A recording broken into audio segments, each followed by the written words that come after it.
তো mental health থেকে আমাদের সোসাইটিতে স্টিগমা মনে করার কারণ কি বলে আপনি মনে করেন? পার্সোনাল অপিনিয়ন দিয়ে যদি বলেন। তো আমার পার্সোনাল অপিনিয়ন দিয়ে আই ফিল যে মানুষজন যেরকম বডি সিকনেস বা এটা সেটা এইসব জিনিসপত্র না মানুষজন অনেক সিরিয়াসলি নেয় যে আচ্ছা আই এম সিক, আমি আমার জ্বর আসছে বা ঠান্ডা লাগছে। বাট আমার মনে হয় কিছু সেগমেন্ট অফ মানুষ যারা মনে করে মেন্টাল হেলথের কোনো problem or something, it means তারা পাগল। And that is Y I think মানুষজন এটাকে মনে করে যে ও আছে, ওর মাথায় সমস্যা।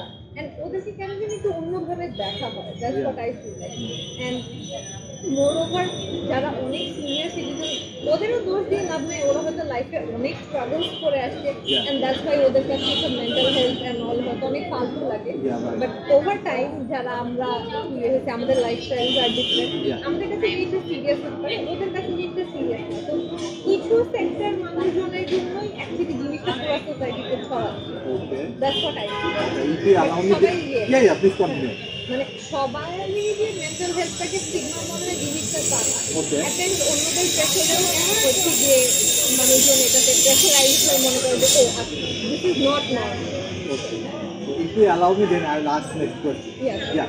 So, mental health থেকে আপনি পার্সোনালি ভাবে আপনার মেন্টাল হেলথ থেকে আপনি কিভাবে টেক কেয়ার করেন? Mental health is very important. Mental health ঠিক রাখার জন্য ভেরি আই বিলিভ ফার্মলি যেটা অনেক কিছু টেক কেয়ার করতে হয় সেটা হচ্ছে যে নিজেকে ভালো করে বোঝা। আমি যদি বুঝতেই না পারি আমার মেন্টাল হেলথকে এটা এফেক্ট করতেছে বা ওটা এফেক্ট করতেছে, তাহলে I will not be able to take care. First thing. Second thing হচ্ছে মেন্টাল হেলথ ভালো রাখার জন্য আমার মনে হয় যে যারা মেন্টাল হেলথ নষ্ট করতেছে ওদেরকে অ্যাভয়েড করা উচিত। তারপর হচ্ছে moreover I think exercise helps a lot, running, walking, এইসব helps a lot. And in general একটা মানুষের যদি মেন্টাল হেলথ খারাপ হয়, he or she should try to do things যেগুলা ওর ভালো লাগে বা ওকে কোনোভাবে এগোতে। যদি সিভিয়ার পর্যায়ে চলে যায়, ডেফিনেটলি প্রফেশনাল হেল্প নেওয়াতে কোনো সমস্যা নেই, and it's very normal. Okay, just এইটাই আমার কোশ্চেনটা ছিল যে আপনি আপনার পার্সোনালি মেন্টাল হেলথকে কিভাবে টেক কেয়ার করেন? Firstly, what I do is I walk.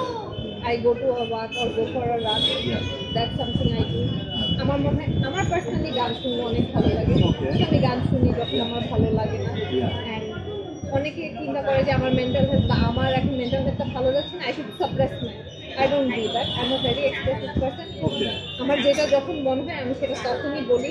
And obviously আমাদের সোসাইটিতে অনেক ভালো ভালো মানুষ আছে যাদের সাথে শেয়ার করলে আমার মনে হয় আমার ভালো লাগবে। তো আমি তাদের সাথে যে শেয়ার করি যে জিনিসটা এরকম এরকম হচ্ছে বা something is just not working for me. আমার মনে হয় তখন একটা মানুষ যখন অপর মানুষকে যখন বুঝতে পারে তখন আমার কাছে ভালো লাগে। তো ওইরকম তেমন যে খুব বেশি কিছু করা হয় তা না, but exercising, talking to loved ones, এসব জিনিস আমি করি। Last and final one question. So mental হেলথকে ভালো রাখার জন্য ফ্যামিলি এবং ফ্রেন্ডস কি ধরনের সাপোর্ট বা রোল প্লে করতে পারে বলে আপনি মনে করেন? আমার মনে হয় যে ফ্রেন্ডসদের থেকে ফ্যামিলি হচ্ছে কি বিগেস্ট স্পেস। আমার মনে হয় যে আমাদের সোসাইটির মধ্যে যদি দেখা যায়, আমরা মোস্ট অফ দ্য টাইম আমাদের ফ্যামিলির সাথে, আমার ফ্রেন্ডসদের সাথে কতক্ষণ 1 আওয়ার 2 আওয়ার, বাট আমার প্যারেন্টস আমার সাথে সবসময় আছে। আমার প্যারেন্টস যদি আমাকে বুঝতে না পারে, আমার প্রবলেম বুঝতে না পারে, এটা অনেক মানে আই ফিল লাইক একটা বাচ্চারই মেন্টালি হয়ে যায় যখন সে বুঝতে পারে না যে তার প্যারেন্টস যাচ্ছে। অবভিয়াসলি আমাদের প্যারেন্টসের মধ্যে আমাদের জেনারেশন গ্যাপ থাকে, দ্যাটস এন ইস্যু। বাট যদি প্যারেন্টস একটু আমার মনে হয় শর্ট টার্মও যদি করে, তখন জিনিসটা অনেক নর্মাল হয়ে যায়। যেরকম if I talk about myself, আমার প্যারেন্টস অনেক বেশি support and they support me anything and everything. Moreover আমার মানে ওদের কারণে আমার লাইফে অনেক সিচুয়েশনসে আমার কখনো মেন্টাল ব্রেকডাউন হয় বা আই ওয়াজ সেভ যে না okay fine, I can do it, যদি আমার প্যারেন্টসের সাপোর্ট থাকে। প্যারেন্টসরা তো ফার্স্ট, অ্যান্ড সেকেন্ড অবভিয়াসলি ফ্রেন্ডসদের মধ্যে it's very important.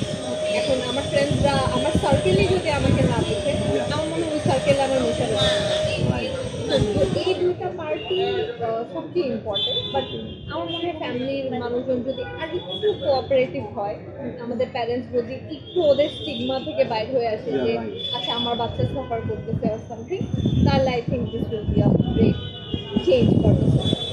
Thank you very much for your time, John.